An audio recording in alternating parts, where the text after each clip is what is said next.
자, 오늘 배우는 내용들은요. 부동산 거래 신고에 관한 법률 있죠. 부동산 거래 신고에 관한 법률은 사실 절차법이에요.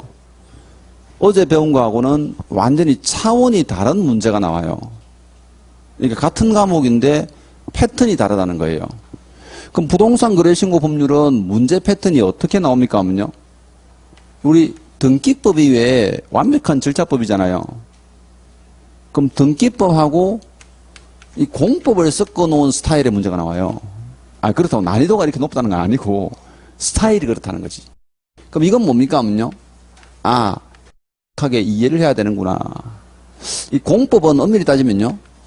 조합을 해야 된다는 뜻이 돼요. 그럼 암기 문제는 거의 안 내요.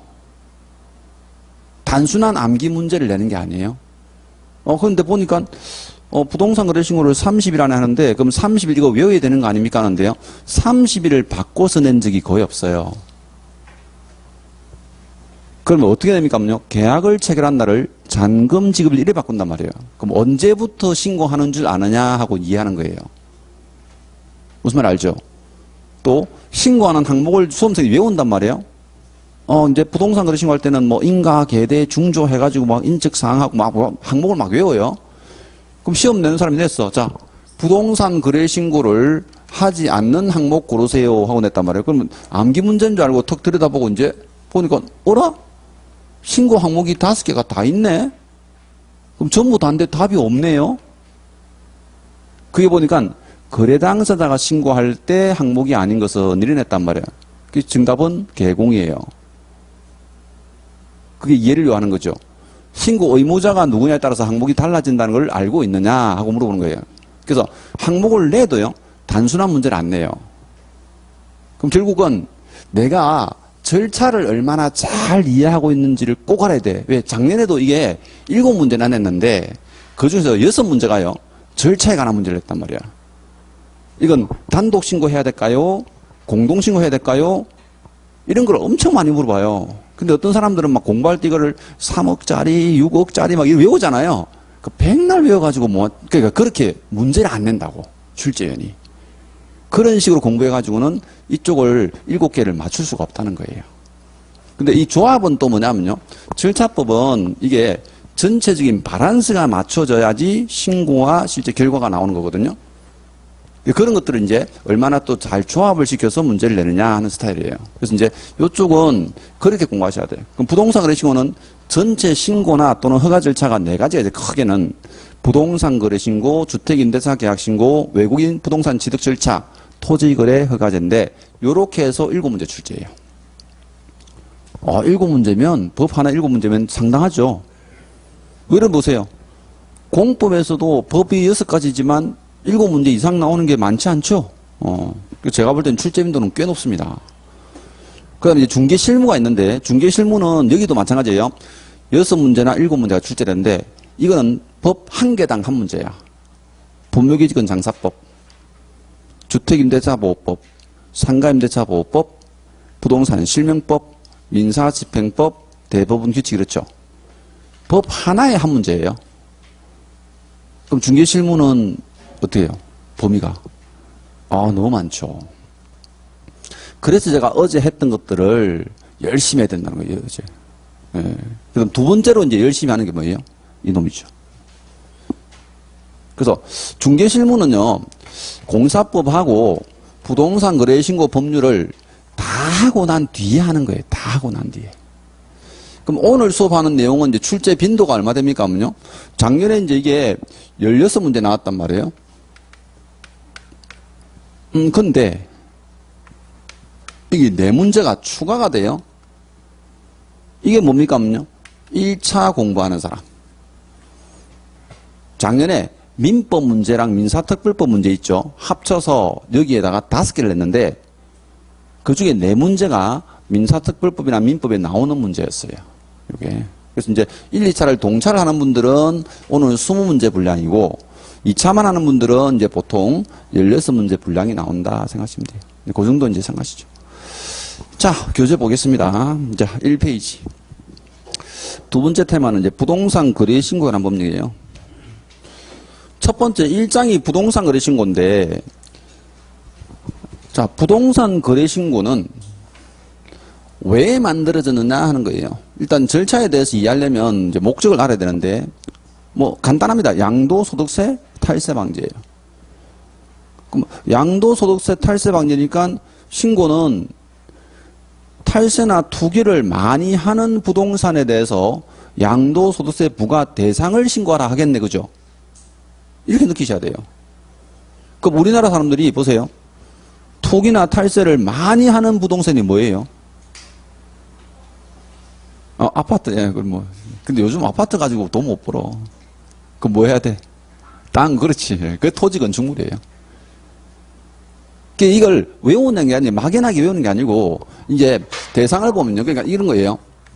우리 시험에 이제 어떻게 나오느냐 하는 건데, 부동산 거래 신고에 관한 부분에서 부동산 거래 신고를 왜 하는지 아느냐 하고 물어본다니까요. 그러니까 뭘 물어봐요? 대상 물어본다니까요. 그럼 대상은 대한민국의 모든 토지와 건축물이에요. 자, 근데 우리나라 사람들은 준부동산에 투자해가지고 투기하고 탈세하는 사람 있어요? 그 대상 아니에요. 그럼 우리가 이제 준부동산이니까 임모, 공장재단, 광업재단 이런 거 있잖아요. 또 이제 알고 있는 항공기, 건설기, 2천억짜리 항공기 같은 것들은 투기도 할 만한데. 근데 아무튼 준부동산을 일반인들이 그렇게 막 탈세하거나 투기하는 사람 아니잖아요. 그래서 이건 대한민국의 모든 토지, 모든 건축물이에요. 여러분들요, 법 조문에는 잘 보면요, 토지와 건축물 돼 있거든요. 근데 선생님 이게 어떤 토지인지 어떤 건축물인지 없는데요? 이래 생각하시면 돼요. 앞으로 공부하실 때요, 법에 규정이 없어요. 법은 왜 만들어요? 제한하려고 만들거든. 그럼 규정이 없단 말은 뭐가 없다? 제한이 없다. 자, 어제 배운 것 중에서도 이런 지문들이 나오는 형태가 어디서 나오냐면요. 보세요. 법인의 겸업범위 있죠. 법인의 겸업범위에서는 우리가 이제 상업용 건축물이나 주택의 분양대행, 뭐 관리대행 이런 거 이제 배웠잖아요. 근데 이제 지문을 줄 때요, 간단하게 주면 그냥 상업용 건축물 주고 주택 주고 하는데 앞에다가 이제 수식을 붙이는 술전들이 꽤 있어. 그러면 주택법상 사업계획 승인 대상이 아닌 아파트의 분양대행 이래 준다니까요. 근데 우리가 겸업범위 배울 때 보면 상업용 건축물이나 주택에 대해서 어떤 상가, 어떤 주택 규정이 있었어요? 없었잖아요. 그럼 이게 뭐 사업계획 승인 대상이든 아니든 관리처분액 인가 대상이든 아니든 어때요? 모든 상가, 모든 주택인 거예요. 그러면 미등기 주택이다 어때요? 당연히 되는 거지. 뭐가 건물이야? 당연히 되는 거예요. 규정을 안 두면요, 모든이에요. 무슨 말 알죠? 그래서 이제 모든 토지 건축물인데, 요거는 틀린 지문 나오면요, 기본적으로 주무동산 내요. 임목이나 공장재단, 광업재단. 자, 거기다가 이제 하나 더 추가하면 토지나 건축물을 취득할 수 있는 권리 있죠? 분양권, 입주권. 여기 분양권 전매하면서도 투기 많이 하잖아. 그 분양권 전매 얘기만 나오면 나도 가슴이 좀 뜨끔하긴 해요. 왜냐하면 옛날에 양산 신도시 개발할 때 제가 부산 북구하고 양산시에서 강의를 워낙 오래 하다 보니까 제 수험생들이 거기 중개사무소를 많이 하고 계셨거든요. 양산 신도시가 이제 물검업에 지금 신도시 개발할 당시에 3차 신도시 개발인데 분양권 전매가요, 하루에도 수백 건씩 일어나는 곳이었거든요. 그 수험생들이 저한테 전화가 와요. 선생님, 돈 2천 있어요. 예, 왜요? 좋은 거 하나 나왔는데 계좌번호 불러드릴 테니까 빨리 보내보세요. 수강생이니까 믿죠? 보냈어요. 선생님 계좌번호로 다시 돈 보냈어요. 보면 500 붙어 있어요. 20일 만에 500 붙어서 와요. 근데 뭔데? 이러면요, 분양권 하나 샀다가 좀 이따 팔았어요. 그 양도세는 그러면 알아서 했어요. 그걸 열 몇 번 했어요, 나도. 너무 재밌죠. 그 3차 신도시 개발할 때 한 4년 가까이 걸렸는데, 그거 하면서. 근데 그것도 우리 투기 하잖아요. 그래서 해당된다, 그죠? 그럼 토지에 관한 분양권, 건축물의 분양권입니다. 그럼 여기에 대해서 이제 대상이고, 그럼 신고 대상 계약은 어떤 계약만? 그 양도세 대상이잖아. 그럼 양도세 대상이 뭐 있어? 매매 계약. 근데 권리 같은 것들은 우리가 이제 분양 계약을 뭐라 부른다? 공급 계약 되는 거죠. 그럼 보세요. 계약을 틀린 지문을 써야 되잖아요. 그럼 당연히 뭐 임대차, 전세 해당 사항 없죠. 그런 거예요. 근데 사실 따져보면 이게 요 부동산 거래신고 바로 다음 편이 주택임대차 계약신고죠. 그럼 주택임대차 계약신고니까 여기다가 주택임대차 계약을 체결한 경우라고는 안 내요. 왜? 그건 부동산 거래신고 말고도 왜 주택임대차 계약신고 절차가 또 따로 있잖아요. 그러니까 출제원들이 이제 이런 것들 상당히 조심한단 말이에요. 그럼 여기 보면 이제 보세요. 토지임대차 이런 애잖아. 그럼 토지임대차는 어떤 형태도 신고 대상은 아니죠. 그래서 이제 답을 쓸 때 이런 거예요. 그러니까 요거는 이 법을 만든 취지를 물어본 문제예요. 그래서 이제 신고 대상은 그렇게 생각하시면 되고. 그 다음 쭉 밑에 가셔가지고 쌍걸 2번 보세요. 신고 기한 나오죠. 30일이라는 숫자가 중요하긴 해도 이건 계약 체결일부터 30일이에요. 그럼 틀린 질문 제일 많이 쓴 게 뭡니까? 하면요. 잔금 지급일부터 30일 계속 내요. 잔금 지급일 아니고. 자, 그 다음에 신고 관청 보세요. 여러분들이 이제 조금 개념적으로 이건 조심해야 되는 게 뭐냐면요. 부동산 거래 신고잖아요. 그러니까 이름이 뭐다? 신고 관청이죠. 근데 우리 어제까지 배운 건 등록 관청이죠. 아, 이게 다른 거야.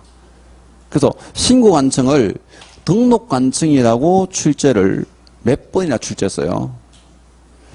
그럼 얘는 등록 관청이라고만 안 내면 된다, 그죠? 그러니까 시군구는 같은데 등록 관청은요, 사무소 소재지의 시군구죠. 신고 관청은 부동산 소재지의 시군구예요. 자, 근데 이제 어떤 분이 저한테 이제 가끔 문제를 들고 와서 질문하시는 분 계세요. 문제집에 뭐 다른 문제집이나 또는 모의고사, 전국 모의고사 치고 나면 이제 가끔 오시는데, 이 부동산 거래신고 법률에서는요, 토지거래 허가제가 있잖아. 그럼 토지거래 허가 관청이 어디예요? 그게도 토지 소재지의 시군구예요. 그러면 부동산 거래신고에 관한 법률 안에서는 혹시요, 토지거래 허가를 신고 관청에서 허가를 받는다, 허가 신청한다면 같은 말이에요. 이거 같이 써요. 왜? 법 조문 안에서 지금 같이 쓰고 있어요. 그래서 어떤 분이 이걸 선생님 토지거래 허가 받으면 허가 관청 가야지 신고 관청 이거 틀린 지문 아닙니까 하는데 법 조문에도 같이 돼 있어. 이게. 왜? 어차피 허가 관청도 어디예요? 토지 소재지 신고가 부동산 소재지잖아. 그러니까 똑같다니까 이게. 그래서 이제 이걸 달리 보면 안 돼. 근데 등록 관청은 같은 말 다른 말. 이거는 완전 다른 말이야. 이거는. 그죠? 그래서 외국인 부동산 취득도 보세요. 그럼 외국인 부동산 취득도 가면요. 신고 절차도 있고 허가 절차도 있잖아. 뭐 군사시설 보고에 허가 받잖아요. 거기에 보면 조문 자체가요. 신고 관청에다가 허가 신청한다 이래 돼 있다니까. 조문에는. 그럼 신고 관청, 허가 관청 여기서는 같은 말로 보고 여러분들 어때요? 이건 착각하면 안 된다고. 근데 지문은 틀린 건 요거나. 등록 관청이고. 그죠? 자, 그 다음 이제 2번 날아갑니다. 신고 의무자 및 신고 절차도 있는데, 최근에 이 신고 의무자 있잖아요. 5년 연속 내고 있거든? 근데 5년 연속 내는데 5년 연속 당하는 사람들은 계속 당하는 건데, 이거는 이제 어떻게 됩니까? 하는 거예요. 보세요. 거래 당사자라는 표현 나오죠? 당연히 매매 계약이니까 누구예요? 매도인과 매수인. 그럼 거래 당사자가 자, 단독 신고해야 된다, 공동 신고해야 된다.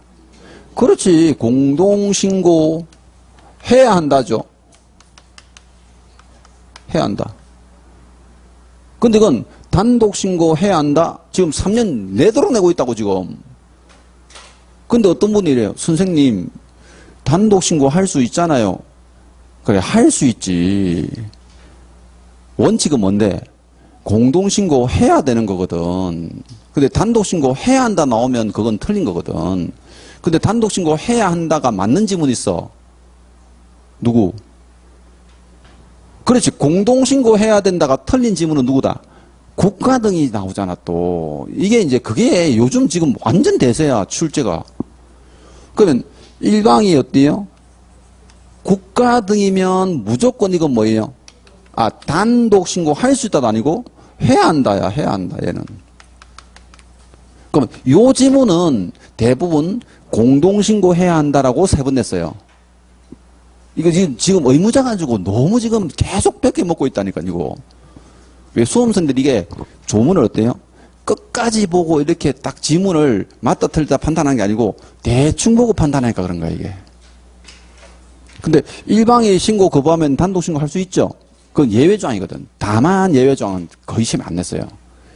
아, 그러면 공동신고해야 되는데 단독신고해야 된다 틀렸고, 국가 등은 단독신고해야 되는데 공동신고해야 된다가 틀린 거예요, 이거는. 근데 일방이 거부하면 단독신고할 수 있어, 있기는. 근데 그건 할 수 있으니까 안 해도 되는 거잖아요. 그럼 이런 생각 한번 해보세요. 자, 내가 매매 계약을 했어요. 매수인이야. 그럼 부동산 거래 신고하러 가야 되죠. 그 매도인 보고 이제 공동신고니까, 야, 9층에 실거래 신고하러 가야 되니까 같이 가자. 했더니 안 한대지는. 왜? 양도세 많이 난다고 자꾸 깎아달래. 그럼 내가 단독신고 할 수 있죠. 근데 단독신고 할 수 있는데 껄끄러워 나도. 하기 싫어. 안 해, 막. 그럼 안 하면 돼, 안 돼? 안 되거든요. 그럼 둘이서 이제 그렇게 티격태격 하다가 막 30일 넘어가 버렸어. 그럼 둘 다 500만 원 과태료야. 그러니까 단독 신고를 안 하게 해줄 수는 없잖아요. 무슨 말인지 알죠? 왜? 두 사람의 의무자니까. 그래서 단독 신고를 할 수 있게 해주려고 단서조항을 붙여서 그건 이제 실제 조문을 만든 거지. 그게 원칙은 아니라니까. 출전들은 원칙을 좋아한단 말이에요. 원칙을. 이쪽은. 그래서 이제 요렇게 신고하는구나. 자, 그 다음에요. 두 번째 많이 나온 게 이제 개공이에요. 그러면 개업공사가 요 조문은요, 중개한 경우라고 나오지 않고 거래계약서를 작성한 경우 이래 돼 있어. 조문이 이래 돼 있어. 그러면 개업공사가 거래계약서를 작성한 경우는 무슨 말이에요? 아, 중개했다는 거지. 중개했다. 그죠? 자, 여기 이제 부동산 거래 신고는요, 사례 문제를 잘 안 내는데, 사례 문제가 딱 한 번 나온 적이 있어요. 그때는 문제에다가 조건 줬어요, 문제에다가. 매도인 갑과 매수인 을 간의 실제 토지 매매 계약을 개공, 병이 중개하면서 이래 냈단 말이야. 그때 누가 신고해야 돼? 무조건 개공해야 돼, 그때는. 중개했다 했잖아. 그 문제에다 조건 줬을 때 이제 일단 거래계약서 작성했단 말이 없더라도 어때요? 중개했다 하면 아, 개공이 의무자구나 이제 아셔야 돼요. 근데 개공은 공동신고한다, 단독신고한다. 단독신고야, 이놈은 또. 짜증난다, 그죠, 갑자기. 여기서 말하는 단독신고라는 뜻은 거래 당사자와 공동신고한다 나오면 틀린 거죠. 이렇게 지문 쓰는 거고요. 근데 여기 또 예외조항이 공동신고가 있어. 뭐? 공동중개하면. 그게 단서조항이 공동중개를 했단 말은 개공이 두 사람 이상이라는 거죠. 그때는 무슨 신고해야 된다? 공동신고해야 한다예요. 이것도. 자, 요즘 출전들이 너무 좋아하는 조문이에요. 작년에도 내고 재작년도 내고 지금 계속 내고 있어. 근데 이게요, 한 군데서 계속 내면 왜 수험생이 너무 눈치채잖아. 똑같은 문제, 기출문제 계속 분석하니까. 그럼 요거 한번 볼게요. 요 지문을요, 계속 이제 다른 곳에다가 접목을 시켜서 내요. 자, 부동산 거래신고하고 난 뒤에요, 계약이 무효, 취소, 해제가 됐어요. 해제신고 해야 되죠. 해제신고도 신고관청하고 역시 30일 안에 합니다. 날짜는 똑같아요. 근데 누가 해야 돼? 그렇지, 거래 당사자가. 그럼 거래 당사가요, 무효, 취소, 해제니까 취소 신고, 해제 신고 이렇게 표현하거든요. 뭐 무효 신고라는 단어는 안 써요. 근데 취소나 해제 신고 어떻게 해야 돼? 공동으로 해야 된다예요. 단독 해야 된다? 무조건 X예요. 그러니까 이게 부동산 거래 신고에다가 요 표현 한번 썼다가 재밌으니까 계약이 일방 해제된 경우는 상대방이 단독 신고해야 한다. 이래 내버리는 거야. 근데 읽어보면 너무 그럴싸해. 그 절차법은요, 읽어보면 너무 근데 그럴싸해요. 왜? 틀린 느낌이 안 와, 이게. 그러니까 본인이 정확한 이해를 하고 있어야지 그게, 이건 잘못된 절차다 하고 느끼는 거예요. 여기 됐어요. 또 한 번은 취소 신고하는데 단독 신고해야 된다 이랬잖아. 너무 많이 써먹죠. 이거. 근데 개공은 나중에 무효 취소해야 되면 해제 신고 해야 한다 할 수 있다. 이 사람은 할 수 있는 사람이에요. 뭐 사후절 차이긴 한데요. 부동산 거래 신고랑 조문이 비슷해서 같이 내요. 이거는. 같이 기억하시면 돼요. 이거는 좀 이따 뒤에 체크할 거예요. 체크는. 그래서 신고 의무자는 이제 요런 패턴. 지금 계속 내고 있는 패턴. 그래서 누가 해야 되느냐, 어떻게 해야 되느냐, 그죠? 이런 것들 기억하셔야 돼요. 자, 그 다음 밑에 가시면 동그라미 3번 보세요. 제출 대행 보이죠? 제출 대행은요, 조심할 게 개공만 조심하면 돼요. 그래서 이제 거기 싼 걸로 이번에 가면 개업공사가 거래계약서를 작성한 경우인데 동그라미 3번 제출 대행에 전자문서 제외해놓고 위임받은 누구만? 소공만 할 수 있어요. 소공만. 그러면 부동산 거래 신고를 거래 당사자가 할 때는 위임받은 사람 아무나 다 대행할 수 있는데 개공을 대행할 수 있는 사람은 누구만? 소공만 할 수 있구나.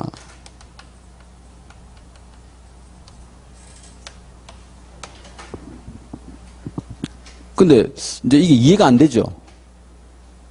보세요. 이게 조문이 신고서 제출 대행이거든요. 그럼 신고서 제출 대행이잖아. 그럼 따라보세요. 부동산 거래 신고 대리 신고 된다 안 된다? 자, 부동산 거래 신고 대리 신고할 수 있다 없다? 없어요. 처음에 2006년도에 부동산 거래 신고 제도를 처음 만들었을 때는요. 대리 신고 조문을 줬어요. 이러니까 법무사 변호사들이 엄청 장난치는 거야. 왜? 이제 법률 사무잖아요. 법률 사무를 대리할 수 있는 사람은 법무사하고 변호사밖에 안 된다고 우리나라 법에 나와 있거든요. 그러니까 전부 다 이제 부동산 거래를 변호사, 법무사들을 만나가지고 상담하면서 이제 세금을 탈세를 짜고 하는 거예요, 이제는. 왜? 법을 워낙 잘 아니까. 그 대리신고를 해줬다가요. 국가가 난리가 났어요. 그때도 개공이 신고를 실제 어때요? 소공을 대리시킬 수 있었어요. 그때는 정확한 조문이 뭐냐면요. 대리신고였어요. 대리신고. 그래서 대리신고를 하니까 와 불법이 너무 판을 치는 거야. 그래서 국가에서 없애버렸어요. 대리신고 못한다. 그래서 이제 뭐로 바꿨냐. 신고서 제출만 대행해줘라. 그럼 신고서 제출 대행은 뭐냐면요. 매도인과 매수인이 정확하게 신고서에다가 도장 찍고 그럼 제출하는 사람들은 도장 찍어 안 찍어요? 안 찍어요. 그냥 신분증 들고 와서 갖다 내기만 하면 돼요. 그럼 개공이 신고서를 정확하게 적어서 도장 찍고 등록된 인장 찍을 거 아니에요? 찍고 소공이 갖다 내기만 해. 네가 대리신고 하지 마. 의무자를 정확히 밝히라는 거예요. 왜? 나중에 이게 어떤 문제가 생겼냐면요. 대리신고 했잖아. 그럼 변호사가 만약에 이제 부동산을 대리신고 하는데 10억짜리 땅을 8억에 신고했다가 들켰어요. 그럼 매도인 탈세잖아. 그래서 국세청에서 이제 탈세니까 이제 어때요? 세금도 추징해야 되고 과태료 부과하고 처벌도 해야 되는데 매도인이 나는 거래 신고할 줄 몰랐어. 그래서 신고서를 보니까 매도인 도장이 없어. 법무사 도장 쾅 찍혀 있는 거야. 대리인이라고. 저 인간이 거래 신고할 줄 몰랐지 나는. 그럼 누가 책임져야 되는 거야? 그럼 법무사는 지가 탈세한 거예요? 그거 아니잖아 또 이것도. 이런 문제가 어마어마하게 여러분들은 실제 부동산 관심이 없으니까 모르지. 그 당시에 어마어마하게 생겼어요. 이게 아무도 처벌할 방법이 없는 거야. 법적 근거가 없어. 그래가지고 신고 의무자를 정확히 두각시켜야 되겠다 해서 이 제도를 폐지시켜 본 거예요. 그럼 신고서만 갖다 내. 그러면 신고서만 갖다 내면 굳이 소공이 어째요? 대리신고하는 것도 아니고 지 등록된 인장 찍는 것도 아니고 작성해주고 내기만 하는데도 중개보존 못하잖아요. 그죠? 왜? 대리신고를 제출 대행으로 좀 바꾸고 사람은 그대로 덮은 거야 이거를. 그래서 중개보존 지금도 안 된다고 지금. 무슨 말 알아요? 법을 개정하면서 쪼가리 개정을 해서 그래요. 이게 맞진 않아. 근데 출제원들은 딱 보니까 어때요? 어라 중개보존 없네? 내야 되겠다. 내는 거죠. 원래 이제 법을 만든 취지하고는 좀 다른데 어쨌든 여기에 대행할 수 있는 사람은 중개보존할 수가 없다. 요런 지문 한 번씩 나오죠. 요거. 자, 대행은 요렇게 조심하면 되고. 자, 그 다음에 이제 쌍가로 3번 가보세요. 부동산 거래계약 신고서 제출 의제라고 돼 있죠. 그러면 신고서를 안 내도 되는 수가 있습니다. 그게 뭡니까? 전자계약 체결하죠. 그게 부동산 거래계약 시스템이에요. 부동산 거래계약 시스템에 따라서 이제 만약에 전자계약체라면요. 그때는 아예 신고서를 제출하지 않아도 돼요. 여러분 실제 갖고 계신 교재에 10페이지 잠깐 펴보세요. 10페이지. 지금 특강 자료, 자료, 10페이지. 전자계약 시스템을 제가 이제 아예 요약을 해서 올려놨는데요.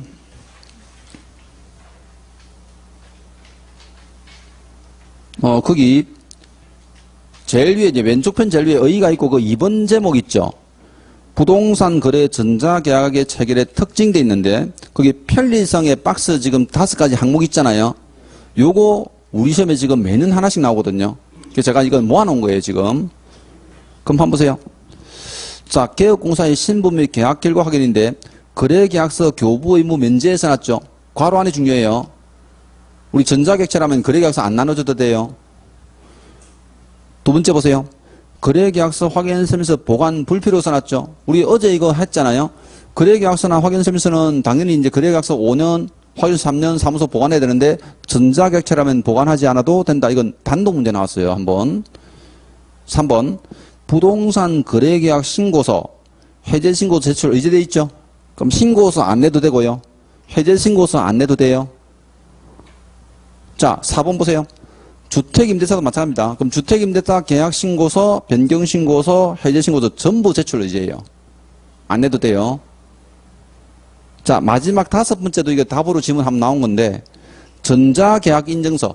그럼 전자계약인증서가 뭡니까? 이게 거래계약서예요. 그러니까 이 거래계약서를 전자계약 시스템 안에서 작성한 거를 뭐라고 그러냐면요. 전자계약인증서라고 표현해요. 그럼 임차인들은요. 이 전자계약인증서에 확정일자를 신청할 수 있어요. 그래서 확정일자를 자동 부여해 줍니다. 요거. 자, 요런 편리성이 있는데 전자계약 시스템 자체를 단독 문제는 안 내면서 요 지문은 계속 따라내는데 특히 많이 낸 곳이 어디냐면 부동산 거래신고 쪽에 많이 냈어요. 요거는. 일단 요거만 먼저 체크해 놓고. 그럼 제가 뭐하러 체크를 하고 넘어올까요? 이제 계속 중간에 나오는 거 설명 안 하려고. 이제 부동산 거래 시스템 의제사항은 다 알려드렸으니까 이제 뒤에 안 읽어도 되겠죠? 종합해서 보시면 돼요. 그 다음에 1페이지 다시 오셔가지고 이제 오른쪽 넘어갑니다. 자, 신고사항이에요. 자, 신고사항은 조금 외우긴 외워야 되죠. 인가, 계대, 중조. 추가 항목이 입금. 그죠? 인가의 계대가리 중위조한다. 그죠? 입금하세요. 이 암기법 할 때마다 제가 스님들한테 조금 죄송하긴 하죠. 자, 요거 인적사항인데요. 그러니까 이게 암기법을 써가지고 실제 항목을 따서 외우면요. 그 안에 정확한 이제 일단 내용을 알아야 되는데 그냥 어설프게 알다 보면 이게 하나를 놓칠 수가 있어요. 그럼 보세요. 인적사항은 2가지예요. 우리 매도인과 매수인, 거래 당사자 인적사항 당연히 들어가야 되죠. 그죠? 근데 만약에 이 매도인이 외국 사람이야. 우리나라의 외국인들이 지금 부동산 소유한 것이 꽤 많단 말이에요. 근데 외국에 살면서 한국 부동산을 갖고 있는데 지금 팔기로 했어. 근데 한국에 들어오기가 쉽지 않아. 그러면 누군가는 이 일을 대신 해줘야 되잖아요. 그 대신 해주는 사람을 뭐랍니까? 위탁관리인이라 해요. 그럼 이 사람 인적사항도 적어줘야 되겠죠. 왜? 당연히 이 사람이 있대요. 대리금 받아가지고 계약할 거니까. 뜻은 아시겠죠? 요렇게 이제 2사람. 그럼 거래 당사자 인적사항. 여기에 성명, 주소, 전화번호 이런 것까지는 안 해도 돼. 요 2사람의 인적사항이 들어가는구나 하는 거예요. 자, 그럼 가짜는 실제 거래 가격이죠. 실거래가니까. 실제 거래 가격. 자, 그 다음에 이제 계자는 날짜들이죠. 계약일, 중도금 지급일, 잔금 지급일. 그죠? 날짜 세 가지. 자, 대자는요. 거래 대상 부동산이에요. 근데 거래 대상 부동산이 조문에는 둘로 나눠지는데 굳이 안 나눠도 돼요. 뭐 면적, 소재지 이런 거 있잖아요. 그럼 실제 시험에는 어떻게 나옵니까? 보세요. 이래 나와요. 항목을 단독 문제를 낸 적도 딱 한 번밖에 없는데 지문으로는 요래 나와요. 부동산 거래 신고 사항에는 거래 대상 부동산에 면적이 포함된다. 맞죠? 이제 그 정도 보시면 돼. 자, 중자는요. 이거 중개사무소예요. 그럼 중개사무소니까 사무소에 우리 등록했잖아. 등록사항도 들어가고 개공의 인적사항도 들어가요. 아, 중개사무소를 실제 이제 신고하니까 중이라고 이제 땄구나 하는 거 보시면 돼요. 자, 조자는 조건 또는 기한이 있으면 조건 또는 기한을 신고하라 되어 있습니다.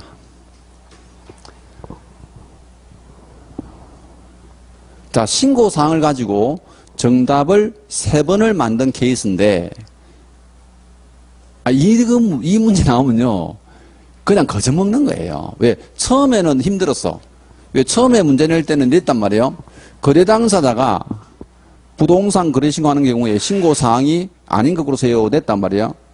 그래놓고 이제 여기까지 냈어요. 인가, 개, 중, 조 이렇게 5개 냈어, 지문을. 그러면 인가, 개, 대, 중조니까 인가, 개, 중조를 내니까 지문 5개에 신고사항이 다 들어있는 거잖아요. 그래서 수험생들이 이제 그때부터 멘붕이 와버린 거야. 아, 부동산 거래 신고 사항이 아닌 거 골라냈는데 아닌 게 없는데 하고 이제 고민하다가 뭐 찍었습니까? 요거 찍은 거야. 왜? 조건 또는 기한은 있으면 적고 없으면 안 적으니까. 근데 정답은 개공이었죠. 왜? 거래 당사자가 신고하는 경우라고 줬단 말이야. 그럼 거래 신고한다는 건 무슨 뜻이에요? 무조건 직거래했을 때니까. 개공이 중개했으면 거래 당사자 신고 의무 자체가 없잖아요. 그럼 거래 당사자가 부동산 거래 신고하는 경우에 항목이 아닌 것 고르세요 하면 정답 뭐예요? 개공이에요. 그때. 자, 그게 이제 난이도가 조금 높았던 지문 중에 하나고, 개념을 물어본 거예요.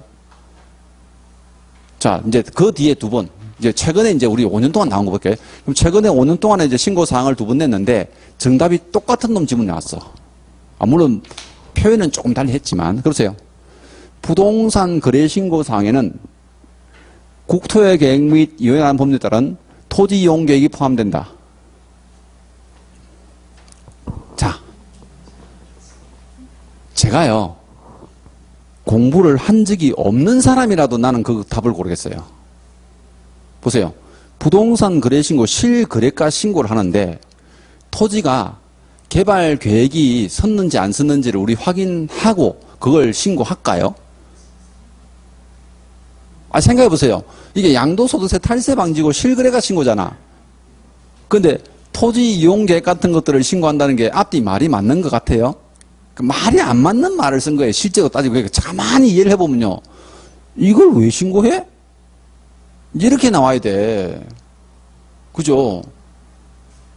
아니, 계획은 국가에서 이제 생기는 그 토지용 계획은 국가에서 만드는 거고, 그게 계획이 실행될 수도 있고, 어때요? 안 될 수도 있는 거고. 근데 실거래가 신고하는데 그런 걸 넣는다는 자체가 이상한 거 아니에요? 근데 그걸 2번이나 냈어. 똑같이 정답으로. 근데 그걸 털리면 내가 볼 때는 이 법의 취지를 전혀 이해 못한 사람이구나. 근데 우리가 왜 확인 설명 항목에 가면 뭐가 있어요? 공법상 이용자면 그 있잖아. 어디선가는 들어본 거 낸다니까. 수험생들이 공부하면서 막 어디선가는 들어봤던 항목 있잖아요. 이 친숙한 항목을 내지 완전히 생소한 거 안 낸다니까. 그래서 항목은 요렇게 외워가지고 내용이 뭔지 정확히 알면 어때요? 틀릴 일은 없어요. 단지 이제 조건이 직거래했을 때는 개공이 빠지는구나 하는 거죠. 근데 이제 올해 제가 예상하는 정답은 그 박스 밑에 동그라미 2, 3, 4예요. 2, 3, 4. 그죠? 이게 뭡니까 하면요. 요거. 자, 입주 이용 계획하고 자금 조달 계획이죠. 근데 서식은 하나예요. 그리고 자금 조달 이용 계획서라는 서식이 있습니다. 그럼 보세요. 우리가 이 부동산 거래 신고할 때는 이 신고 사항들은 항목은 누가 만들어요? 대통령령이죠. 이제는 좀 이해 좀 할 때 됐잖아. 항목은 대통령령으로 이 신고 사항을 만들었어요. 그럼 서식은 누가 만들어요? 국토교통부. 그럼 부동산 거래계약 신고서라고 있단 말이에요. 그럼 부동산 거래계약 신고서에는 이 항목이 다 들어있다 없다? 대통령이 만든 항목 빼면 국장 잘린다니까. 이 항목은 무조건 다 들어가는 거예요. 이 항목을 다 집어넣어서 만든 서식은 뭐다? 부동산 거래 신고서. 자, 그럼 출제할 때 이제 수험생들한테 이제 출제인들이 조금 이제 혼란 주려고 보세요.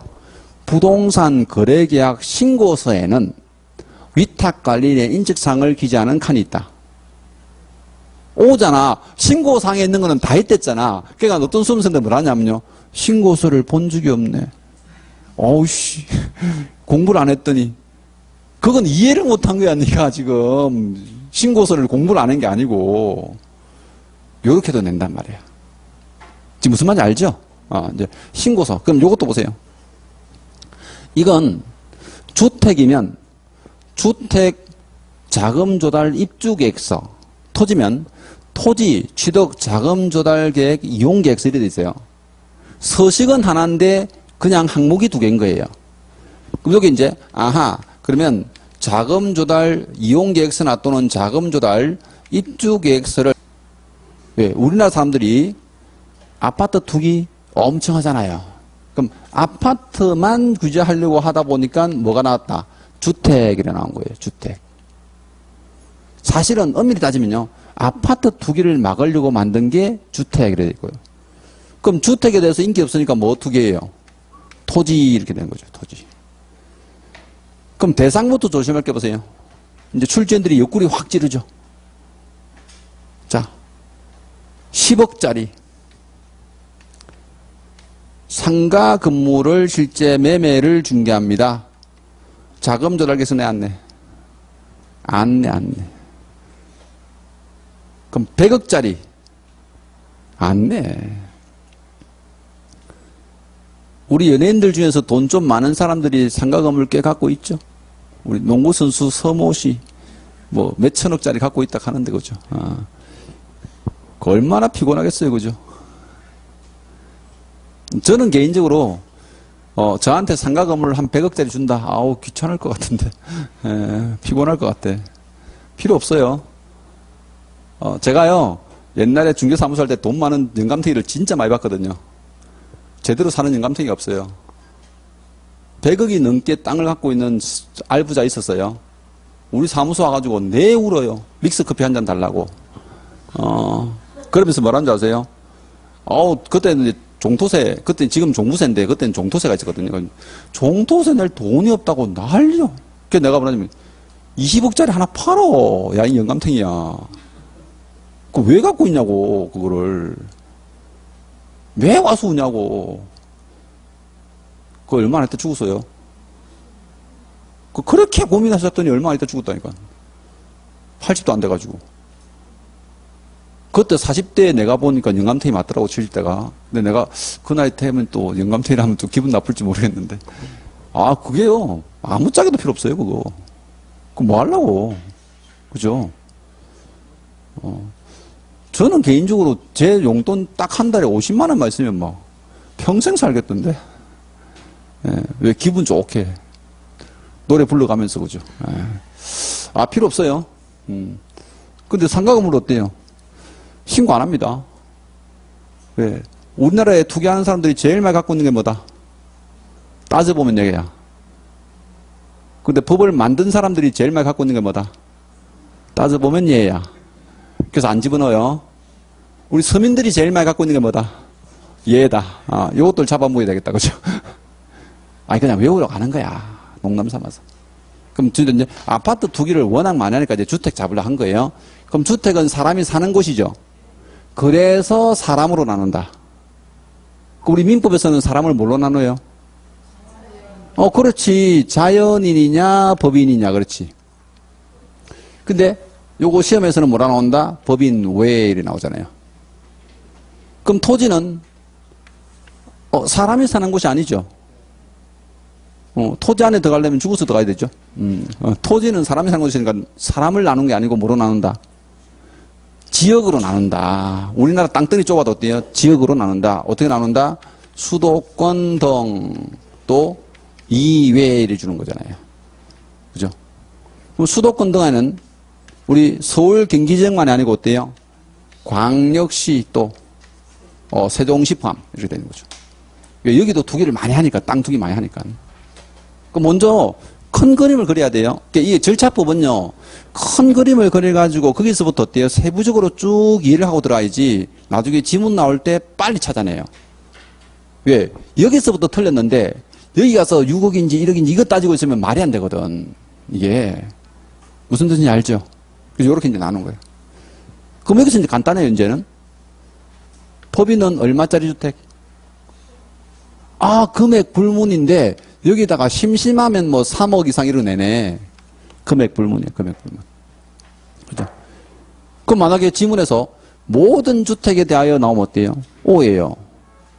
맞잖아. 법인이 모든 주택을 매수하는 경우에 자금 조달 이행서 내야 된다? O예요. 금액도 불문, 지역도 불문이야, 주택은. 그죠? 여기서 이제 법인들은 신고하는 항목에는 이제 법인의 현황이라든지 그 계약하는 상대방과의 관계라든지 이런 것들을 적은 서류가 있는데 그게 법인 신고서라고 있어요. 그럼 법인 신고서에다가 자금 조달 이용 계획서에다가 부동산 계획 신고서를 함께 내는 거죠. 근데 그렇게 서류까지 디테일하게 잘 출제는 안 해요. 그럼 여기는 제일 중요한 단어가 뭐예요? 그렇지, 금액 불문이다. 이거는. 그죠? 근데 개인이 만약에 주택을 매수합니다. 얼마짜리? 6억 원 이상요. 그래서 저는 아파트를 오로지 5억 9,900만 원짜리만 사죠. 6억 넘어본 적이 있다 없다? 아예 없어요. 왜? 6억 넘으면 피곤해요. 뭐 갖고 그래서? 자금 조달 계획서. 여러분들이 부동산 그러신 걸 직접 안 해봐서 그런데요. 자금 조달 계획서 한번 내려가 보세요. 짜증 200만 원어치 나요. 한 번 두 번째 가면요. 짜증 1,000만 원어치 나요. 왜? 통장하고 현금하고요. 그거 단돈 1원도 차이 나면 안 돼요. 증빙수를 딱 맞춰가야 돼요. 그래서 내가 그거 통장 금액을요. 200만 원 못 맞춰가지고요. 양산시청을 10번은 갔어요. 왜? 공무원이 안 된다는 거예요. 왜? 아니 보세요. 3억 8천 몇백만 원짜리 이제 아파트 사고 팔았어요. 그럼 사고 팔아가지고 이제 계약금 주고 나서 나중에 잔금 주잖아요. 중도금도 거의 없잖아, 아파트는. 그럼 잔금 줬는데 현금으로 200 준 거예요. 그것도 자기가 돈 게 아니고 돈이 모자라가지고 딸이 그 매수인 앞으로 어때요? 매도인 앞으로 돈을 보낸 거야. 200을. 단돈 200. 근데 나중에 이제 자금 조달 이용 계획서를 이제 갖고 오라 된 거예요. 그래서 이제 딱 갔더니 갑자기 갖다 냈는데 불러. 갔어. 그랬더니 200 모자랍니다. 이런 거예요. 200 제가 딸한테 빌려가지고 바로 보냈다 하니까 안 됩니다. 거래 당사자가 주고받은 돈이라야 됩니다. 그러면 200만 원 받았다는 거를 현금 보관증이나 또는 이제 영수증을 받아올까요? 수기로 받아올까요? 공무원 모르겠어요. 안 됩니다. 둘이 짜고 하려고요. 그거 어떻게 했을까? 이거 잘못내면 과태료 받았잖아. 어떻게 했을까? 그 당시에 3천만 원짜리 과태료였어, 이게. 결국은 매도인한테 돈을 다시 돌려받았어요. 매도인한테 사정해가지고 다 돌려받고요. 금액을 1원도 차이 안 나게 정확하게 그분 통장, 이름으로 된 통장에다가 딱 보냈어요. 그 통장 사본까지 딱 첨부해가지고 냈더니 오케이 났어요. 이 짓을 해야 돼. 그래서 내가 5억 9천짜리만 사요. 6억 넘는 거 절대 안 사요. 이제 금액이 외웠겠죠. 네. 그럼 여러분도 울산에서는 얼마짜리 사야 된다? 그렇지, 5억 9천짜리만. 근데 이 금액이 안 통하는 지역이 있네요. 안 통하는 지역. 그렇지, 투기과열지구, 또 조정대상 지역. 요거는 앞에 법 이름 붙죠? 주택법상. 그럼 주택법상 투기과열지구나 중개생지구는 요거 금액 어때요? 불문이다. 그죠? 근데 법인은 어차피 금액 불문이니까 얘들은 어때요? 투기과열지구든 조정대상이든 전부 다 모든 주택가 됐었대요. 자금조달 객선해야 돼. 요거는. 아, 그러면 법인 외라고 나올 때 어때요? 금액을 조심해야 된다. 그죠? 왜 이런 조건은요, 전부 다 문제 줘요. 지문해 주는 게 아니고 문제 쪽에 많이 줍니다. 자, 그 다음에 토지 갑니다. 토지. 그럼 토지는 수도권 등 하니까 이제 광역시가 나올 가능성이 상당히 높아요. 왜? 아예 지문을 줄 때요, 수도권 등이라고 주면 양반 출제위원. 근데 이걸 사례 문제를 조금 가미해서 내고 싶으면 울산광역시의 토지를 매수하는 자가 이렇게 나오잖아요. 그럼 요거를 이제 이해하고 있나 없나 보는 거예요. 그럼 수도권 지역에서는 얼마짜리? 1억 원 이상. 근데 오히려 이 숫자보다 더 중요한 게 있어. 지분. 자, 지분을 매수하는 경우에는 이 금액 불문이죠. 그럼 약간 난이도가 있는 지분에서는요, 지분을 매수하는 경우에도 1억 이상이어야 한다? X죠. 아, 요게 난이도가 있는 지분이야. 높은 지분이에요. 그럼 울산에서는 실제 내가 만약에 3억짜리 실제 땅이 있는데 내 친구들 7명 모여가지고 7천만 원, 8천만 원 내고 하더라도 어때요? 7명이 전부 다 신고해야 되네요. 맞아요. 자금조달해서 다 내야 돼요. 그 사람들. 그럼 친구하고 원료 살 필요 없어요. 혼자 사세요. 왜? 혼자 사면 혼자만 내면 되잖아. 그럼 7명 사면요. 7명 거 다 내야 된다니까. 그럼 지분 사는 게 더 까다롭네. 이게 더 힘드네. 그게요. 근데 그 외 수도권 등 이외 지역들은 전부 다 얼마 이상? 아, 6억 원 이상이네. 아, 다행스럽게도 어때요? 주택하고 날 금액 맞춰줬네. 근데 이상하게도 우리나라 동양 법률들은 3회 배수 좋아하죠? 그래서 우리 게임도 있잖아요. 369. 그죠? 그 369가 왜 나왔겠어요? 3회 배수를 워낙 좋아해. 그러니까 보세요. 6억 이상이잖아. 6억 이상. 그죠? 6억 이상. 자, 근데 그러면 저 경남 양산시에 땅을 10억짜리 사요. 근데 내가 친구랑 5억씩 나눠서 사요. 자금조달 객서 낸다, 안 낸다? 안 내요. 왜? 이거는 지분 포함되어 있어요. 이 금액 자체가 지분 포함이야. 그럼 지분도 얼마 이상? 6억 이상 돼야 돼. 그 보세요. 10억짜리 땅을 사는데 내가 7억 내고 친구가 3억 냈어. 신고해야 하네요. 아, 7억 산 내야 돼. 그럼 3억짜리 친구는요? 안 내도 돼. 물론 그렇게까지는 디테일하게 안 나오는데 제가 이해를 돕기 위해서 하는 거예요. 이쪽은 지분도 6억 이상, 땅도 6억 이상 이러는 거예요. 근데 올해 아무래도 이 토지 나올 것 같은데 참 이게 토지. 그렇죠? 왜 그러냐면요. 이놈은 예외 조항이 너무 많이 붙어 있어요. 조문에. 그럼 자금 조달 이용 계획서를 내긴 내야 되는데 안 내는 경우가 있네요. 그럼 지금까지 쭉 본 거는 원칙이에요. 원칙은 조문이 딱 요래 세팅돼 있어. 여기 이제 예외들이 들어붙습니다. 그럼 예를 들어 보세요. 자금 조달 이용 계획서를 안 내는 매수인 누굴까? 국가 등. 아, 그럼 여기는 국가 등 제외하고. 토지도 어때요? 국가 등 제외하고. 그럼 사람은 이렇게 이제 제외됐다, 그죠? 그 다음 물건 중에서 자금 조달 이용계획서를 안 내도 되는 물건. 땅은 땅인데 어떤 땅이다? 토지 거래 이미 허가 받았다. 왜? 토지 거래 허가를 받으려면요. 자금 조달 이용 계획서를 내야 돼요. 그럼 자금 조달 이용 계획서 내 가지고 허가 받았는데 부동산 거래 시행하면서 또 내라고 같은 거를 두 번 낼 필요 없다. 그게 의제예요. 그럼 토지 거래 허가 받으면 자금 조달 계획서 안 냅니다. 자, 근데 요거 볼게요. 우리 방금 상가는 이거 아예 안 낸댔잖아. 그럼 상가는 건물만 있는 게 아니고 뭐도 있다? 땅도 있네. 그럼 그런 토지들은 신고한다 안 한다? 아예 안 해요. 왜 안 할까? 이해해볼게. 왜 안 할까? 땅값이 얼마인지를 몰라서. 보세요. 내가 만약에요, 저기 삼산동에 건물, 상가 건물 하나 샀어요. 10억 주고 샀어요. 그럼 이 땅값이 1억 이상인지 아닌지 알아 몰라요? 모른다니까요. 건물값이 실제 9억 5천이고 땅값이 5천만일 수도 있잖아. 그래서 토지 가격만 별도로 분리할 수가 없기 때문에요. 여기는 보세요. 이제 건축법상에 사용 승인을 받은 건물이 있는 실제 토지 있죠. 그 건물이 있는 토지들은 전부 다 어때요? 제출하지 않습니다. 그럼 이래 볼게요. 불법 건축물이야. 토지 위에 불법 건축물이 하나 있어요. 무허가 건물이 하나 있어. 이거 자금 조달해서 낸다 안 낸다?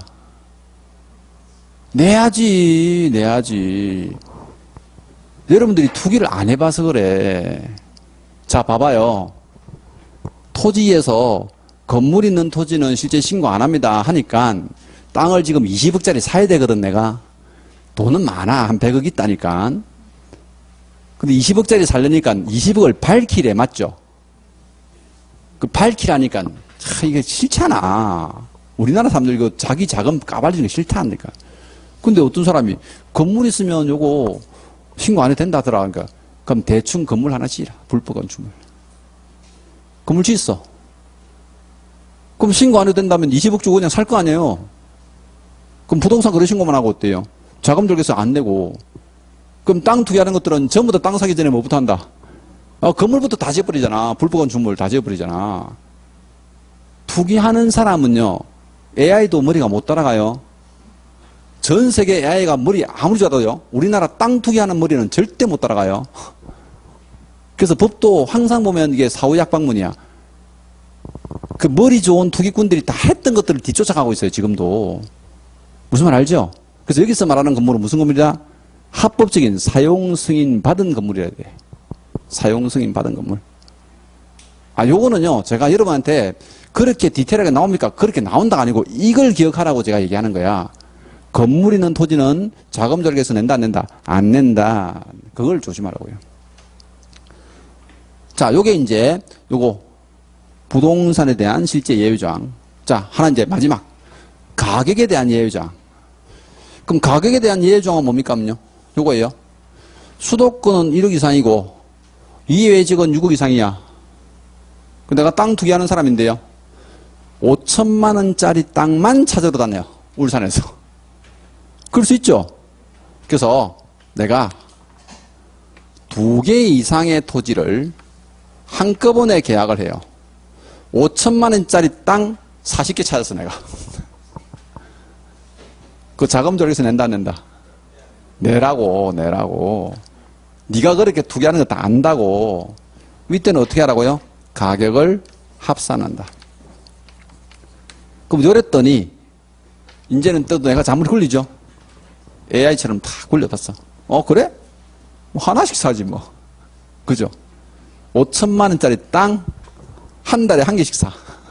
이제 왜? 2개 이상 한꺼번에 사면 가격 합산한다니까. 근데 그거는 자금 조달해서 낸다 안 낸다? 내라고. 무슨 뜻이에요? 이건 1년 이내입니다. 우리나라 투기성은 보통 1년 잡아요. 그럼 1년 이내에 어때요? 이게 연접되는 토지.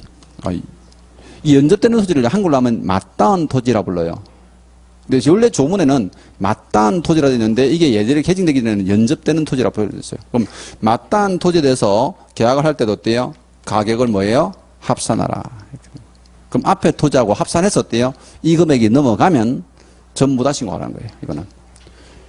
그럼 보세요. 여기서 이제 주택과 토지에 대해서 원칙은 법인은 금액 불문하고 모든 주택, 법인이 아닌 사람들은 6억 이상이고 토지는 지역별로 나눠서 1억이냐 6억이냐인데 사람에 대한 예외는 국가 등밖에 없어요.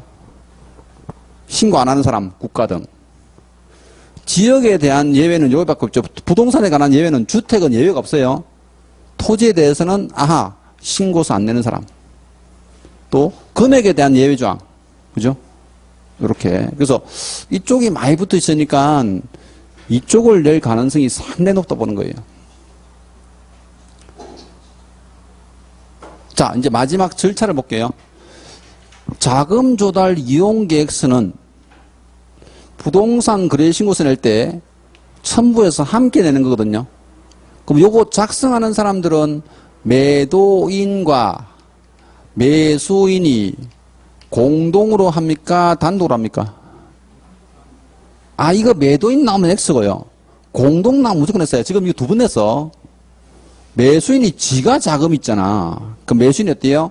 단독으로 작성하고 제출합니다. 요거 단독 작성. 이제 고객 지문에서는 보시면은 1페이지에 제일 밑에 보세요. 동그라미 5번. 위에 이제 설명 다 드렸고. 주택 토지 취득 자금 조달 입주 계획 썼는데 동그라미 기고 보세요. 매수인 단독 써놨죠. 단독. 그 다음 니은하고 이것은 날짜만 챙기면 돼요. 그 매수인이 단독으로 작성한 다음에 본인이 혼자 가서 내고 싶잖아요. 무슨 말 알죠? 그럼 분리 제출할 때는 언제까지? 30이라는 겁니다. 계약일부터 30일. 그래서 부동산 거래신고 절차는 똑같은데, 자, 자금 조달 이용 계획서를요, 부동산 거래신고 하는 사람 의무자에게 제공을 해준다 하면 언제까지? 이건 25일. 계약일부터 25일 이내에 제공해 주셔야 돼요. 요거. 계약일부터 25일까지. 요거. 그럼 보세요. 이제 다 됐어요. 법인이 만약에 주택신제 실때 매수하면요. 법인신고서, 자금조달 이용계획서, 부동산 계획신고서를 제출합니다. 제출하는 방법이 이제 이건 거예요. 이거. 그죠?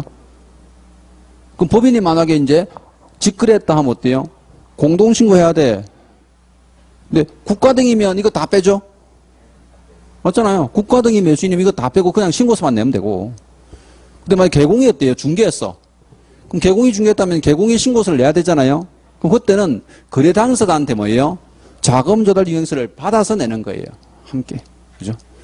그럼 요렇게 이제 제출하는데, 이렇게 제출하면 마지막에 뭐 줍니까? 하면 신고 필증 줘요. 신고 필증을 발급해 준다. 요게 이제 지체 없이 돼 있어요. 그럼 신고 필증을 받으면 우리 검인받을 필요가 없어요. 이건 부동산 등기 특별조치법이에요. 자, 등기법 시간에 이제 배운 거를 잠깐 요약해보면요.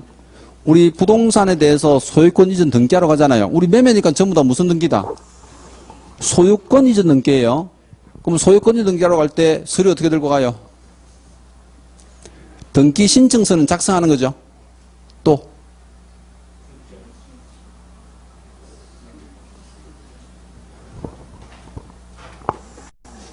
자, 이건 제 과목 아니에요. 계약을 원인으로 소유권을 이전하기 위한 등기를 하고자 할 때는 반드시 뭘 내라? 검인계약서를 제출하라 돼 있어요. 검인계약서. 그럼 여기서 말하는 검인은 뭘까? 도장. 그 계약서에다가요, 매매계약서에다가 도장 받아오라는 거거든요. 어디 가서? 검인기관이 시군구예요. 검인기관이 시군구예요. 여러분들은 아마 한 번도 받으러 가본 적 없을 거예요. 나 부동산 매매 계약 많이 했는데요. 법무사들이 다 갔어요. 법무사들이 등기를 대행해 주잖아요. 법무사들이 다 도장 받고 가서 받아온 거야. 근데 검인을 받는 곳이 시군구인데 우리 부동산 거래 신고도 어디 되죠? 시군구 했잖아요. 그럼 신고 필증 누가 줬죠? 시군구에서 준 거야. 그러니까 신고 필증에 있는 항목하고 여기 검인계약서의 항목이 어때요? 똑같아요. 그럼 등기법 공부해 볼게. 검인계약서에 들어가는 항목은 뭔데요? 당목, 계대, 중조예요. 당목아지, 계대가리, 중위조한다예요. 그럼 이게 이제 요것도 표현만 다르게 똑같아요. 거래 당사자, 목적 부동산, 계약일, 대금 및 증산한상, 중개사무소, 조건동기한이야. 그 검인계약서에 들어가는 항목이 인가, 계대, 중조에 우리 신고상에 그대로 들어있는데 똑같은 걸 도장을 두 번 받아? 그 말이 안 되잖아. 그래서 신고 필증 받으면 이 신고 필증이 이제 뭐가 된다? 검인계약서처럼 등기 원인선이 된다. 그럼 등기 신청서 작성하고요. 저 신고 필증을 원본 한 통에 사본 두 통 들고 가. 그럼 원본 한 통은 어떻게 준다? 등기소에서. 등기필 통지에서 내줘요. 그게 뭐다? 등기필증. 그럼 신고필증 원본이 나중에 뭐가 된다? 등기필증이야, 이거. 되게 중요한 거야. 잃어버리면 안 돼. 그럼 사본 두 통 어떻게? 하나는 보관하고 하나는 세무서장한테 보내죠. 그럼 여기서 한번 볼게요. 우리가 부동산 거래 신고를 신고관청했잖아. 그럼 신고관청에서는 자기들이 신고를 받자마자요. 제일 먼저 누구한테 통보하느냐면요. 가격 검증사항을 세무관서장, 요건 우리 시험에 나온 적은 없는데 이제 이해를 하라고. 세무관서장한테 통보해줘요. 그럼 세무서장은 등기하러 오기 전부터 정보가 있다 없다? 있어. 요것들 좀 이따 잔금 지급하러 와서 이제 신고하러 오겠구나. 등기하겠네. 그럼 세무서장한테 처음에 이제 실거래 신고 어때요? 10억짜리 주택 거래했습니다 하고 알려줬단 말이야. 어디서? 행정부에서. 그럼 행정부에서 이제 연락 왔죠? 조금 이따 누구한테 와요? 사법부에서 연락 오는 거야. 등기소가 사법부잖아. 그럼 사법부에서도 등기를 딱 받자마자 사본 한 통 어때요? 10억짜리 주택 거래했습니다 하고 세무서한테 보낸 거야. 그 금액이 일치 안 하면 어때요? 조사 나와. 그래서 행정부, 사법부, 이제 실제 행정, 국세청하고 어때요? 다 연결돼서 이게 지금은. 시스템이 엄청 잘 돌아간다고. 지금 속일 수가 없어. 근데 그걸 속이려면 AI보다 머리가 더 뛰어나야 되죠? 그래서 AI가 못 따라가는 거야. 우리나라처럼 이게 행정 업무가요, 전산 시스템이 이렇게 잘 되는 나라가 없어요. 전 세계도 없는데 이것까지 속이고 투기하는 사람들이 있다, 우리나라에는. 그게 대단한 거야. 엄청나죠. 이건 이제 절차적인 내용을 다 본 건데, 어쨌든 그래서 요렇게 이제 우리 한 페이지처럼 보이지만요, 두 문제예요. 이거 지금 기본 두 문제야. 부동산 거래 신고는 사후 절차 거의 안 내려요. 신고 절차가 워낙 중요하니까 제가 볼 때는 이게 이제 두 문제 나온다니까. 작년에 이제 두 문제 냈잖아. 그래서 이제 잘 정리하시고, 자, 이제 10분 쉬었다가 뒤 가죠.